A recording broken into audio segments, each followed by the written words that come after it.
Welcome back to the channel, everybody. I am in the USA. We've been here for the last few days enjoying the final round of Formula Drift at Irwindale. Super good. Got to hang out with Adam and see him do really well and get a top 8 finish, which was great. LZ's up right now.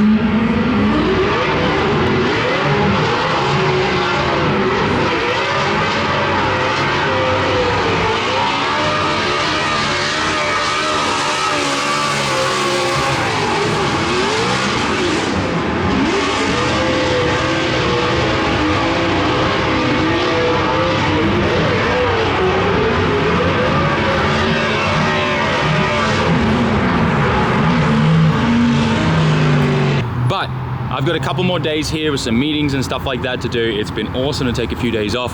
Today, I wanted to go to the new Up Garage here in California and see what it's all about, see what it's like, see if it compares to Japan. So let's go check it out. A few moments later. I just took a pretty long Uber here and I guess it's in this kind of shopping mall area. There's the Up Garage logo. Ace Hardware's here. There's even a sushi place here. It's so weird going to an Up Garage in America. If you guys remember, it was about maybe 3 or 4 years ago where we shot this video with the owner of Up Garage, and he kind of announced at that time that he was planning to open a store in the US. And this is it. So it's kind of weird to be here. I know there's been some stuff online about prices and things like that, but I'm just curious to see what it's like, if it's anything like Japan and if it compares. So let's find out. Those of you that frequent the channel know exactly what I'm going to say. We want the gold plaque by the end of this year. Smash that subscribe button, smash that like button, and write us a comment. More than ever, we need your support to let the YouTube algorithm know that you love this content. So do your part, help us out, help the channel grow. Go tell a couple friends about the videos and send them some, get them on board as well. Let's get back to the video. From the outside, it seems kind of small, but I guess you just kind of enter through here. 350Z here. Let's go. It's gonna feel weird filming at an Up Garage in the US. Let's see.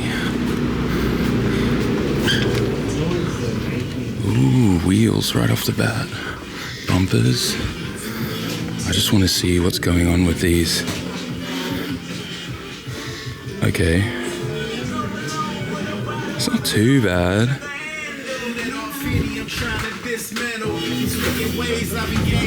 That's not that bad of a price for Advan GTs, to be honest. That's pretty normal. They look brand new too.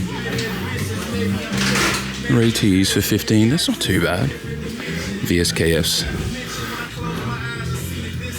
Not that bad for that sizing either, to be honest. Alright, let's see what else we can find. Having a look at the seats, it's really not that bad. Seeing like the Recaro RMS for around 1800, SVGs for 14, but that's like the proper Halo one.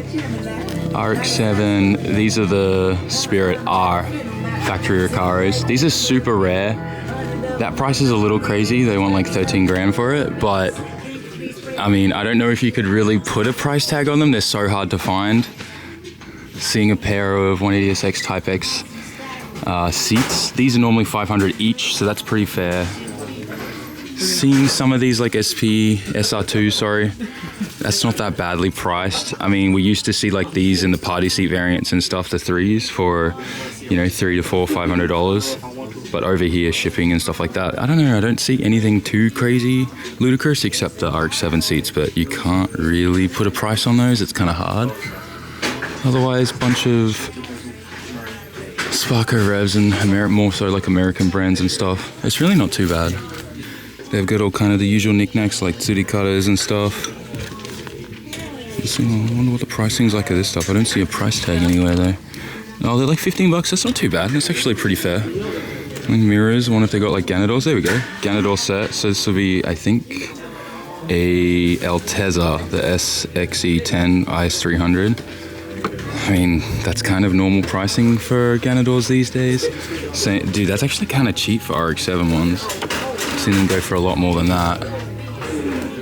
Dude, it's literally like all the parts from all the parts from the headquarters near my shop ended up here. Like, I'm seeing so much stuff that used to be at that shop here. It's kind of cool. That's weird though. It's not bad. This dark maroon bumper $359 for a 240SX S13. So that's, I think, the US one. That would actually sell for a fair bit of money in Japan. A fair few people want the US variant Aero over there. Because that would be like the 1-Via front bumper, I think. The pop-up light coupe that we call the 1-Via in Japan that we never got. Like there's Tanabe's and stuff here. It's not that bad. Dude, white VSKFs I haven't seen in a while. That's pretty crazy, that pricing though.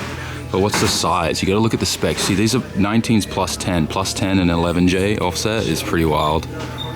Looking at taillights, got a set of OEM FC ones for $300. That's really not that bad. Supra ones, $184. What?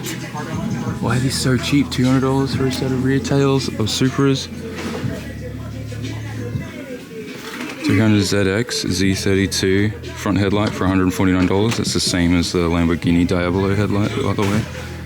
Pricing's really not that bad. I know a lot of people were memeing it, but this doesn't look that bad to me.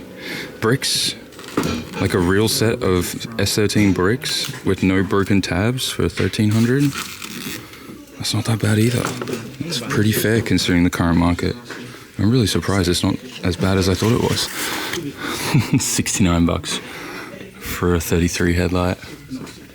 It's not too bad. Okay, so these pink gram lights, the 57Xs, this is a little rough because I think in Japan you can get these brand new for less than $500 each a wheel. The tires definitely don't add up to that, so that's a little rough. These TE37s are not the greatest shape. The specs aren't that great too. It's 17 by 8.5, so maybe something for like more suited for like a Civic or maybe an Evo. It's got some fairly old tires on there. I mean, maybe TEs are worth that much, but that's a little exy, a little expensive. This is,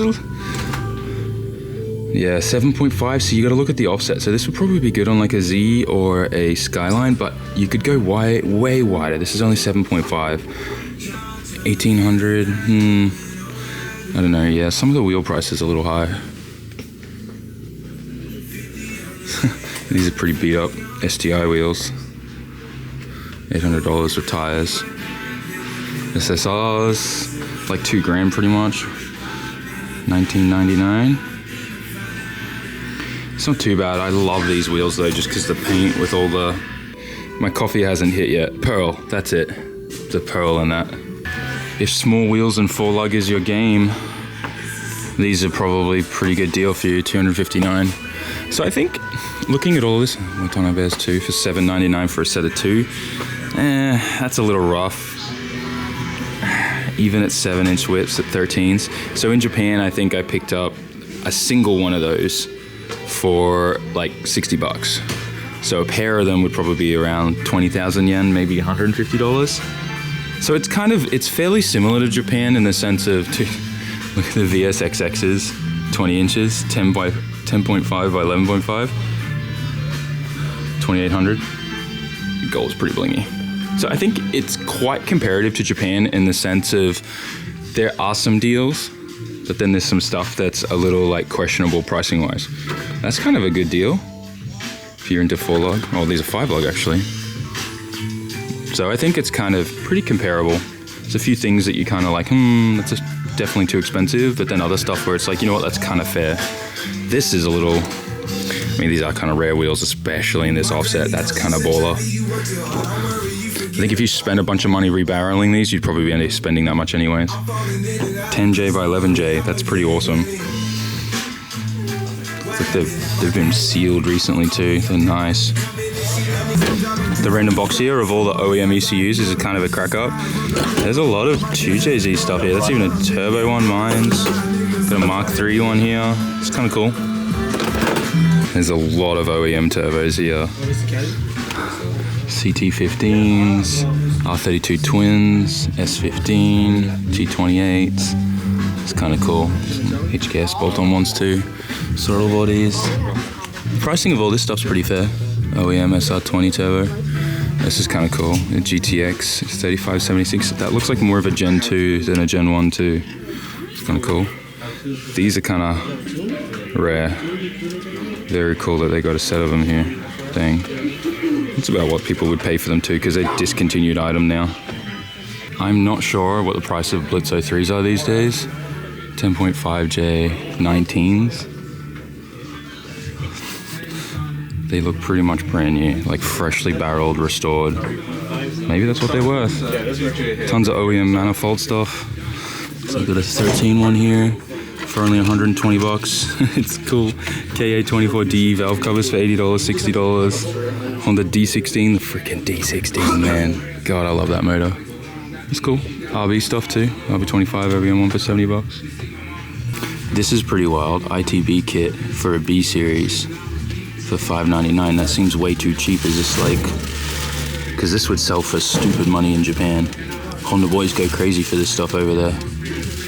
Very cool.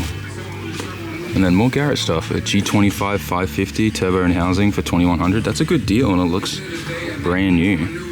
Like with the housing and everything, I think you could probably, I think they're like $2,500 usually.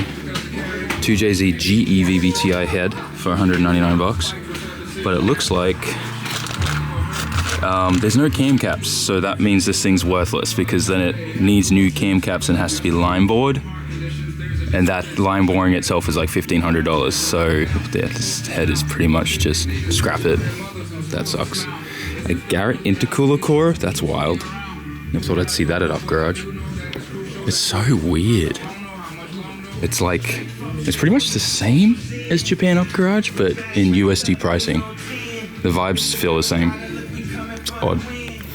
Bunch of Origin, Labo, over fenders and stuff too. And they're pretty fairly priced too, considering that these are kind of hard to get in the US right now. Not bad. $420, love that. Someone did that on purpose. Jeez, damn. S13 JDM Aero front bumper for $2,100 with turn signals. And it's a little beat up too. Old school one though. They're even hard to find in Japan now. Most 13s have FRP front bumpers now. That's $1,200 for that one too. The rear bumpers are grand too. Jeez. Overall, the vibes feel the same inside the shop. Most of the pricing is actually pretty equivalent to what you kind of see in Japan, to be completely honest, except for those, you know, few couple ultra rare items, you know, like the Blitz 03s, the RX-7, Spirit R, OEM, Recaro seats and things like that. Stuff that is very high up there on kind of like the demand list / can't really get anywhere else. So the pricing on those items, I think, and I'm gonna be like, I think they're a little over the top, but at the same time, maybe there's someone out there that would pay that who really wants that. I don't know. But for the most part, a lot of the stuff that's just there, like all the little things, is fairly priced, like to be completely honest. There's a fair few wheels there that were also goodly priced, like fairly good priced. But then there were like, you know, a couple other rare item kind of things that weren't so great. Also, it's hard to kind of like justify some of those expensive prices because I know that obviously the yen rate is a lot lower now. So, you know, no matter what they're selling for over here, if they came from Japan over here, they're making bank. But at the same time, it's still kind of like, I get the model. The business model's the same. They're obviously buying a ton of parts of locals and stuff like that and putting them on the shelves. But yeah, overall, I think the price will probably kind of level out a little bit more because the initial like kind of buy-in probably was very expensive to set up the shop and everything and import shipping containers of stuff from Japan. So it'll be curious to kind of see what happens as the business kind of progresses. I think they're probably going to be opening up another store in the US too. From what I understand and what the CEO's been posting online in Japan on Twitter and stuff, is that things have been doing really, really well with this store in the US and they're already thinking about expanding. So it'll be cool to see what happens. Hopefully, you know, the prices do level out and get a little better, but the vibes for the most part were pretty good. It was a very small store though, I will say that much. Usually in Japan, Up Garage stores are way bigger, but probably the rent of something like this in the States is way more expensive than what it is in Japan. That aside though, I don't really know what I'm gonna do now, but I'm gonna call my Uber and probably head back to the hotel near Owendale. A few moments later. After a 30-minute Uber, I'm back close to my hotel, and I've been trying to come to this cafe for the longest time. It's called the Fujiwara Tofu Cafe. I'm sure you can understand the theme here. We got some beautiful hachirokus out the front. Hey, I just realized this is a right-hand drive one and this is a left-hand drive one, but this one's got a pair of gloves signed by Tsuchiya himself. Oh look, a little water cup challenge thing too. A few other cars over there. It's 2000 and an R32 GTR. But this entire cafe, I love the theme. First of all, it doesn't open until 1 p.m. and doesn't close till 10 p.m. There's a lot of car meets that happen here. A lot of FD guys come here. And I kind of like this because this is like themed off the whole Daikoku PA sign. They've got gacha machines here, Nobody flags signed by people, all Initial D themed. Really cool. These are like actually real gachas too. You can't put Japanese yen in them, you gotta pay them for a token to use it, because obviously yen doesn't exist here. But non-stop Initial D plays, tons of memorabilia. It's a really cool little, I guess if you're super into Initial D, this is definitely like kind of a place you should probably hang out. Like even the benches, the seats, everything matches. All the stickers and stuff.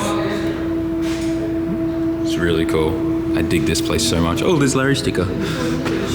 That's cool. Oh, you got the Initial D machines, the Sega machines. You can get a bunch of merch, plushies, all that cool kind of stuff. Oh, another plate sign. It's cool. Man, there's a lot of cool stuff here. All the drinks are themed as well. I got the Night Kids one, and I also got this sweet tofu pudding. Actually, I'll just show you real quick on the machine. Oh yeah, by the way, this is how you order. It's pretty baller. Look at this. So Fujiwara Zone, the Red Suns, Speed Stars, Impact Blue, Iketani Senpai, Purple Shadow, Night Kids, Emperor. You get the gist. There's a ton of like theme specific. I can't even speak right now. Oh yeah, and the tofu. You can get the stinky tofu too. This is the one I got. It's pretty cool. There's a ton of car events that seem to happen here, like car meets and things like that. And it seems like tonight they're doing some special event too, where they're going to be watching on like a big projector outside the latest episode of MF Ghost, which is kind of wild. To be able to, one, not have any issues with police or the other shops around in the area, but also just be able to have that kind of, I don't know, service for the public who are like total weebs into Initial D and MF Ghost. I think it's super, super cool. This type of thing I don't even think really exists in Japan, except for like the Initial D themed cafe that's kind of around Hakone. But otherwise, this is super unique, super cool, and it's in the USA. It's close to Irwindale, it's in California. I think it's awesome. Feels a little bit like home, but far away, if that makes sense. Maybe getting too old for this stuff. Oh my gosh. Anyways, I'm in my hotel. I got one of these really cheap, like I think it's called Extended Stay Americas or whatever near Irwindale. And it's okay, it's all right. But around literally 11 o'clock every night, the whole hotel stinks of weed. Like, this is a non-smoking room, whatever. People can do whatever they want, I don't care. But it is so strong in my room, my eyes are stinging. I've never smoked this stuff before, so it's even more like a little uncomfortable for me. But anyways, it is what it is. I don't know why I told you that, but it's kind of funny. So that's that. Thank you for liking, commenting, sharing, and subscribing. Thank you for enjoying this little vlog where we check out some stuff. Tomorrow, I'm hoping to actually film some video with a few friends and check out their shops and stuff before I head straight back to Japan. I actually have so much work to get done with SEMA right around the corner, as well as Drift Mitsuri right after SEMA, and then PRI coming up. There is so much backwards and forwards and traveling that I'm going to be doing. And I'm also curious, if I come out to SEMA and PRI coming up soon, should I try and do some kind of meet and greet with you guys that are based here in the US? I didn't really plan to do any kind of meet and greets here just because it was such a spur of the moment kind of trip. I really wanted to make it out here and just experience FD, as well as potentially it being the final FD round at Irwindale before Irwindale gets demolished and like development happens there and housing goes up instead. And it was kind of sad. I really had a nice dream one day of driving the bank at Irwindale, but looks like the track's going to be no more, which super sucks. But hopefully we'll get to drive over here at some point. I don't know, who knows? But yeah, if I'm coming over to the States for probably the end of year 2, there may be 3 other trips to the US before this year is up. Do you guys want me to do a meet and greet somewhere? I don't know if we can organize it at, say, maybe even like the Fujiwara Cafe we went and checked out in this video, but we could do something like that. I could try and make sure we do something over here in California, maybe something over in Florida. But yeah, let me know, maybe even Connecticut. let me know in the comment section, and I'll see you all in the next one. It's been so much fun coming over here. It was good to hang out with everyone. I missed everyone, and just being able to see FD USA and hang out with some of the drivers and pretty much just take a ton of notes down. There is so much that we do differently in Japan that's really bad in the sense of just how we run our teams, what it is to be a spotter, and how much more seriously we need to take that on board. So next year going into things, there's a lot of changes I want to make on the team, make sure everyone's like essentially doing their job. And it's not like that no one's been doing a bad job, it's just that's how a lot of the other teams over here run too. They're way more laid back and they don't take things as seriously, which I think is like also a benefit. But if we can find a way that we're doing more, like spotting for example, in Japan, spotters don't really actually take note of how the other drivers are driving. Here, there were spotters with notebooks and cameras, and they were like filming clips of every driver. They knew that if their driver won a battle, that they already knew who the next driver that they were going to go up against. They sent them all the data they had on that driver, how he entered, what he was most likely to do on entry, whether it was an e-brake, whether it was a left foot brake, how many times he left foot braked on the bank, how he handled the transition. Like they had all the data and knew exactly what to tell the driver. That doesn't really happen from what happens in Japan. So I was just like taking notes and like, man, we really need to step up because that's such an advantage. But yeah, I don't know. It was just cool to just take notes and just see how the teams are operating. And there's definitely a lot of things I want to implement moving into next year. But thanks for watching. Like, comment, share, subscribe. A little bit of a rant at the end here. But I love you all. Smash that like button again. I'll see you all in the next one.